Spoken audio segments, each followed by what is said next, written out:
Dividends are payments companies make to their shareholders. If you receive a dividend, you'll most likely have to pay taxes on it. But how much you pay in taxes? It depends on whether the payout is a qualified or a non-qualified dividend. What is a qualified dividend? Certain dividends known as qualified dividends are subject to the same tax rates as long-term capital gains, which are lower than rates for ordinary income. Qualified dividends are generally dividends from shares in domestic corporations and certain qualified foreign corporations which you have held for at least a specified minimum period of time, known as a holding period. Another requirement is that the shares be unhedged.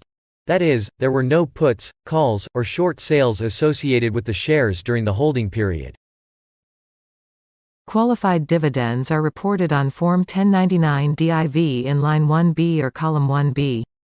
However, not all dividends reported on those lines may have met the holding period requirement. Those non-qualified dividends, as well as other ordinary dividends, may be taxed at your ordinary income tax rate, which can be as high as 37%. A non-qualified dividend is one that doesn't meet IRS requirements to qualify for a lower tax rate.